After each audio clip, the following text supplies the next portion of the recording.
My straightforward request was promptly denied. I screamed, "If it's the storage shed," I declared inwardly. "Don't make a fool of me. Our house is fairly spacious, and if the rooms were tidied up, there would be no problem having my father live with us. Truly, my husband holds feelings for me and my family that are less than that of a pet. Well then, I will sincerely clean up the storage shed and renovate it. Even the storage shed can be used just like a regular room if it's clean. There's meaning in living with my father now," I resolved. But Aaron was resistant. "There's no way I'm doing such a thing. Why do I have to renovate for your father?" I recalled the major renovation we did to ensure my mother-in-law, who visits sometimes, would not have trouble staying over. We even installed a bathroom and toilet like a hotel. I won't rely on such a demon-like man anymore, I decided. I'm Vivian Westhill, 52 years old. I help with the company my husband runs. My son Matthew has left home, and it's just the two of us living together. My mother-in-law sometimes comes over, but since her house is nearby, she doesn't live with us. How I met my husband goes back almost 30 years. I hate to say it myself, but I was famous for being good-looking in my hometown. My mother passed away in a traffic accident when I was in middle school, and I was living helping each other out with my father. Although I was invited out by many men, they were nothing but a hindrance to me. I had a dream of becoming an accountant and was working hard towards that. Despite this, I did have a boyfriend of the same age, and we would secretly call each other and go out to eat after part-time. Though I was popular, I had no intention of dating anyone else and never did. The only people I could let my guard down with were him and my father. He alone appreciated not my appearance, but my seriousness and true strength, among other aspects of my personality and way of thinking. I think we would have become a couple even if I wasn't the same in appearance. That was the kind of relationship we had. However, one day, everything changed when I returned home. An unfamiliar family of 3 was in my house. Seeing me, my father made a troubled face. I must have been more surprised. A known family introduced themselves like, "We are the West Hills." Hearing the name West Hill made it click. A famous, rich family in town. I wondered why they were in my house. "Welcome home, Vivian. Mr. West Hill here wants to take you as his wife."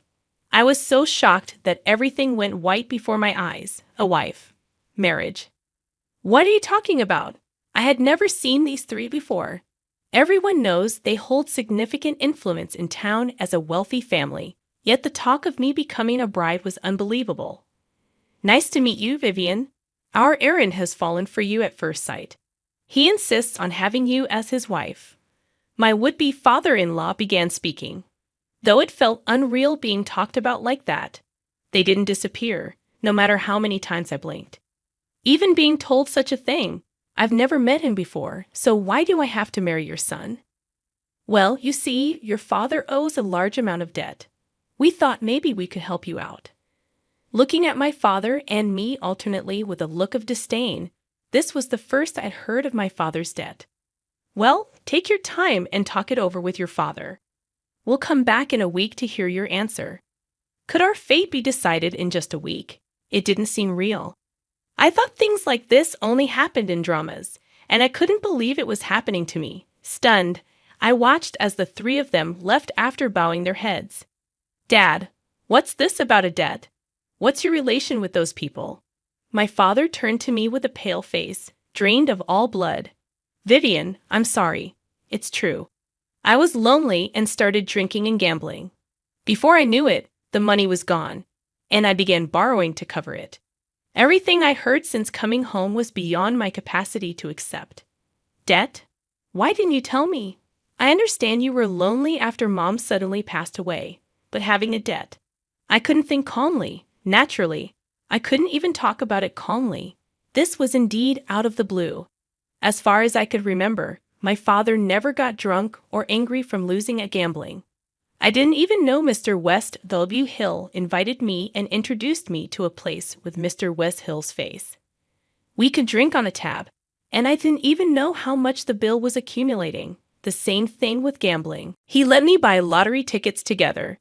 and it just piled up. My father is truly a good person, not knowing how to doubt people. It must have been easy for someone like a scam artist. They must have been scheming from the start to trap my father and have their way with me. Hold on a second.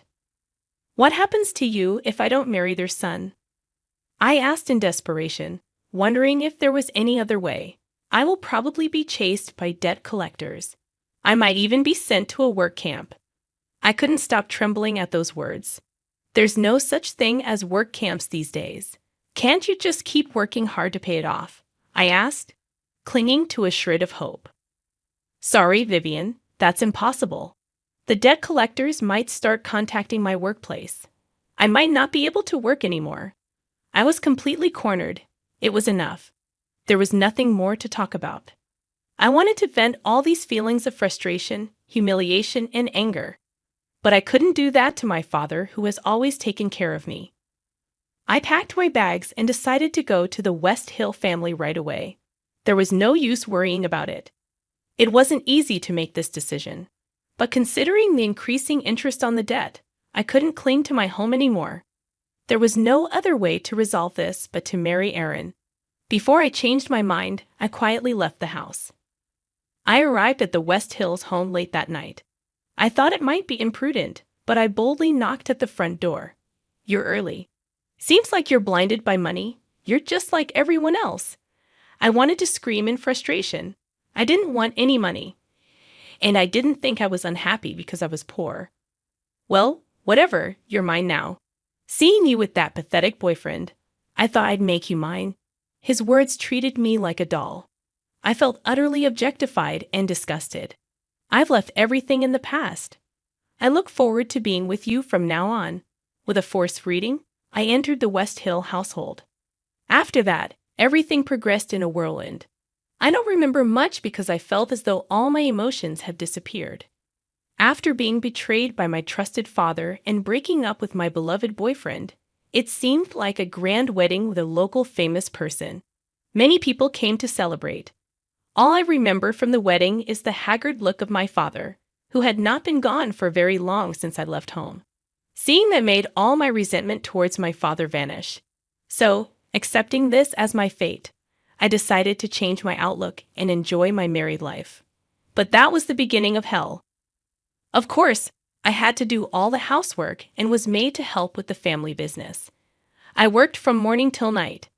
Add to that the pressure of having children, and my mental state was taking a toll. My mother-in-law constantly nagged and was like, "Haven't done the big cleaning yet." Not just unable to have kids, but this too. My husband, who was kind at first, now didn't care, showing an indifferent attitude. It certainly was not the sweet married life I had imagined. You're completely useless. A woman from the club would be better. Just quietly do your job and chores. I was treated like a housemaid. Soon I was pregnant, but even with severe morning sickness, they were not sympathetic. You're getting fat. Just do your chores and work properly. I don't know why I married you. I had given up on being acknowledged in this home. No matter what I did, a wife from a poor family would never be seen as more than a servant. It was frustrating, but for the sake of my unborn child, I had to endure. Then I gave birth. With the birth of a boy, my husband, who now had an heir, hardly ever came home. When he did return, he reeked of strong perfume and alcohol.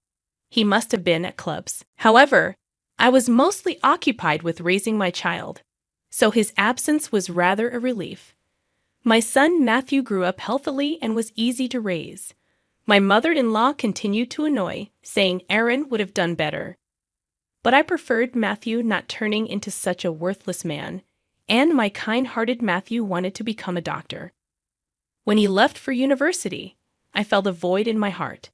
To fill that void, I decided to dedicate myself more to my work. Around that time, my father-in-law, who had treated me as a human being, passed away. My mother-in-law moved to a condo near the downtown area that my father-in-law owned. She came into my father-in-law's inheritance and is likely going to enjoy her time with friends. On the other hand, with the loss of my father-in-law, who always supported me and cared for me like my own father, I began to miss my father and started contacting him. Taking advantage of my husband's indifference, I started to talk to my father just like old times. Though it was difficult to speak without making my father feel guilty, one day he looked serious. When I asked what was wrong, he said, in a resigned tone, as if nothing could be done, that he was diagnosed with malignant lymphoma and was given 6 months to live. I was utterly shocked. No way, Dad, that can't be. You're so lively. It's impossible that you only have half a year left, just when we could finally be like a father and daughter again. I can't bear the thought of never seeing you again. But my father just smiled kindly and nodded. I don't want to leave my father alone. I will ask my husband to let him live with us in our spacious home. I'm not ready to give up, but at least I don't want him to be alone. My father said he was happy just hearing those words and left with a gentle smile. For the first time since getting married, I decided to confront my husband that night. As usual, he came home drunk with the smell of perfume. Seeing me awake and waiting for him, he looked startled. What's the matter? Don't tell me you want some affection. It seemed he hadn't changed his view on women being objects. I looked straight at my husband and said, Aaron, I have something important to talk about. My father has been diagnosed with terminal cancer and has only 6 months to live. I want him to live with us in this house. Of course, I won't let it be a bother to you. We can just use one of the vacant rooms in the house. That's okay, right? You will listen to such a request, won't you? Since my husband was hardly at home, there should have been no reason to object. I took it for granted that he would agree. But an unexpected reply came back from my husband. Just leave that half-dead old man alone. I'm not going to let someone like that into the house. It'll ruin the house's atmosphere. Absolutely not. If you want to do that, you can leave. I have no intention of living with a sick person. My request was flatly denied, and I felt like I had fallen into a gaping hole in the ground. If you want, the shed is fine, I screamed inside my heart. Don't mock me.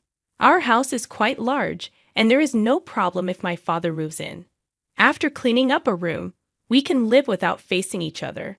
My husband really holds feelings for me and my family that are less than that for a pet.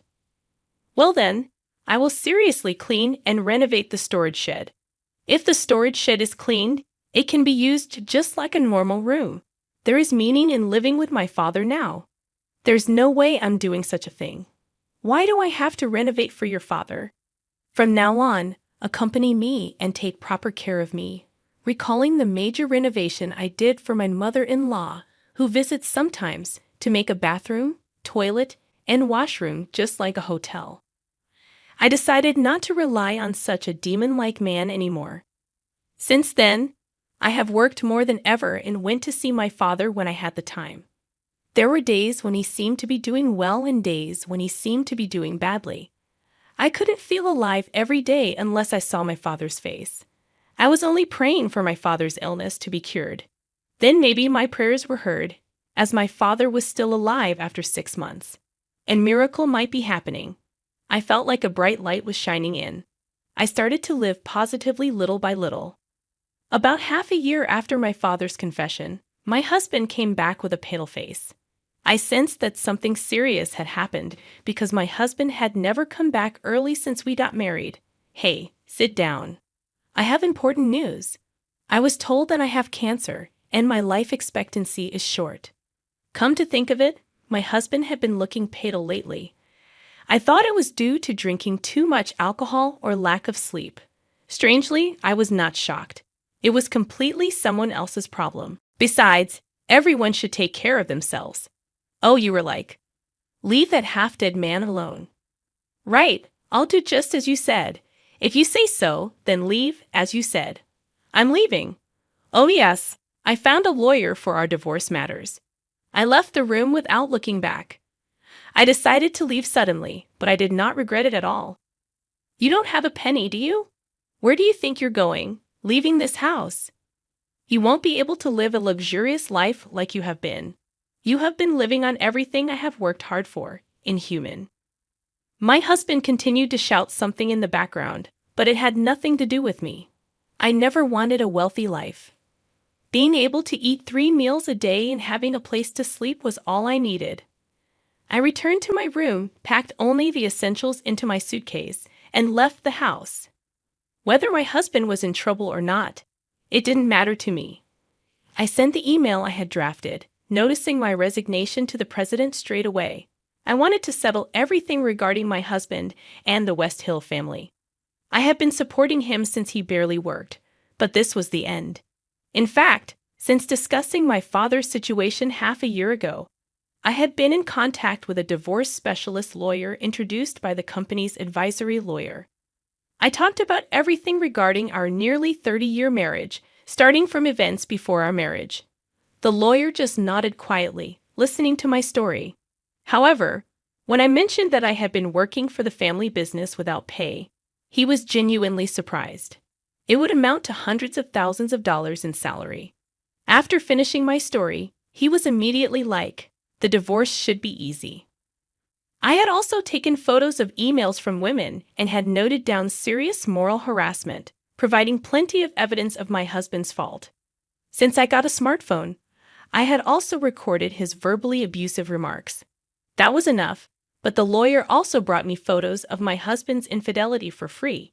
He promised that everything would go well even if I didn't do anything, telling me to feel like I was on a big ship.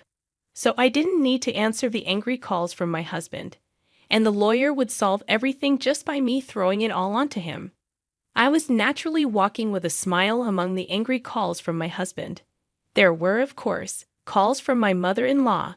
She was probably like, "Are you planning to abandon everything and leave when my adorable son is in trouble?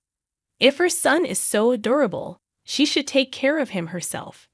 It would be fine for her to return to that house whenever, as a luxurious room looking like a show home is prepared for her." But it seems one reason she is panicking is that the company started by my father-in-law is falling apart without me, who had been supporting them, and the nearly decorative president who can't steer the company due to ESS. Things are not going well. My mother-in-law, who has only helped in the initial stages, is useless in the company, unable to even make copies. Even if she shouts and yells, she can't unify the employees and make them look in the same direction. Some colleagues have contacted me, asking me to come back, but I had no intention of devoting myself to the company anymore. Given that, although the company had been cherished as a local one, the number of clients will steadily decrease. I loved my father-in-law, and I felt sorry for letting the company he worked hard to grow decline, as if I were the main culprit. That being said, I think if my husband and mother-in-law had worked as hard as my father-in-law, this wouldn't have happened. I probably wouldn't have quit, and Matthew would have likely considered taking over the family business. On top of that, my husband not only did hardly any work at the company, but also seemed to be constantly hitting on female employees and inviting them for affairs. It was suspicious when many female employees resigned. It seems that the women who had unpleasant experiences are planning to sue the company for sexual harassment. Now my husband has to settle all the mess he made in his life. Couldn't happen to a nicer guy. God is watching you get punished for doing bad things. I want my husband and mother-in-law to be properly punished so that those who have worked honestly do not look foolish. As if that wasn't enough, the company was accused of tax evasion by the IRS, totally by accident. While my lawyer was investigating, several questionable points were found in the accounts. Upon further investigation, suspicions arose that my husband had been embezzling money. Looking back, it was strange that he had so much money to play around with. There wasn't such a high salary for him. When I was helping with the accounting, I was too indifferent about my husband. I didn't notice the discrepancy between his income and expenditure. If I had thought about where all the play money was coming from, I would have understood. I vaguely felt that because he was so rich, it was fine to spend as much money as he wanted. In reality, he had been squandering the company's money, and even my salary, which he had transferred to his own account, seems to have been used up by him. Kickbacks for orders, bribery to companies making decisions for his own benefit rather than for the company. He had dipped his hands in all kinds of evil deeds, taking advantage of the lack of supervision, tax evasion, and special embezzlement. My husband's crimes are not just one. I don't know whether the court's judgment will come out first, or if my husband will run out of life first. But I want him to atone for as much as possible. I also started looking at the books half a year ago and copied them to ensure that evidence is not erased, and submitted them to the IRS. The fact that I have been studying to become an accountant came in handy here to fill the payment gap even a little. My husband sold the company to a major corporation and also sold the large mansion. Because of the rush to sell, it was bought for a song. My mother-in-law is also selling her condo to pay me and the IRS, and they are living in a small apartment complex together. Rumors have it that he has several children from affairs, and payments for child support to the affair partners are also in arrears. He should at least have used contraception properly, but he probably assumed that affairs and illegitimate children were a man's privilege. He might have life insurance, but will that be enough? Even though my mother-in-law is elderly, she seems to have started working because she has to earn money for her son's medical and living expenses. Having looked down on others until now, it's probably quite hard to be seen with sympathy by those around now. The parent and child should reflect on their actions until the end. I received a substantial amount and bought a condo in a convenient and nice location. There, I reunited with my father and started living together. Thanks to Matthew's introduction to a renowned doctor, my father is now recovering, surprising even the doctors. Actually, my father had been living with Matthew until now. I convinced my father, who was thinking of entering a hospice or living alone, to live together at Matthew's place. After I left the house, my father had saved quite a bit of money for me. He was thinking of freeing me once the amount borrowed was saved up. Hearing this, Matthew thought of my father as a more respectable person than his own father and kindly agreed to my unreasonable request. Both Matthew and my father had long hoped that I would divorce my husband, and they were overjoyed when I left the house. I never thought that not divorcing would worry the two of them. Until the condo was decided, I lived together with them and chose a place close to Matthew's place, so even when I started working, he could check on my father when he had time. My father is also trying to bridge the gap with his grandchild, talking about when I was small and about my mother. Matthew seems to be talking about his background a lot. I hope to build a good relationship like this. I started working at the law firm that helped me. I'm not an accountant, but having some experience is a strength, and I'm helping with corporate cases with advice from other lawyers. I'm studying to get a tax accountant qualification. Age doesn't matter, and my husband was sentenced to actual imprisonment. Now he's behind bars. There's no worry about not having money or food, so perhaps it's ironically a good thing. My mother-in-law forcibly moved into a relative's house. Having acted superior until now, she must be getting a taste of her own medicine. I was around town for getting back at my mother-in-law, husband, and their company. I'm newly astonished at the number of people harassed with power and sexual harassment transactions. I was worried that some people might have lost their jobs due to the company being acquired, but it seems to have worked out somehow. I feel everything is moving in a good direction, and I'm savoring the happiness, thinking that alone was enough. I returned from work to find my father and a man at home. Welcome back, Vivian. I brought someone who wants to meet you today. Do you remember? It was my ex-boyfriend, the only person I truly loved. I recognized him at first glance, even after nearly 30 years. My father was like, "As soon as you went to that house, I went to apologize to him." He understood and had decided that if I escaped from that house, he would accept me immediately. My ex-boyfriend, smiling warmly, was like, "Vivian is a hard worker," so I waited for a long time. Matthew also knew about my ex-boyfriend, and it seems the 3 men were watching over me. I'm planning to live with these 3 men I truly love from the bottom of my heart.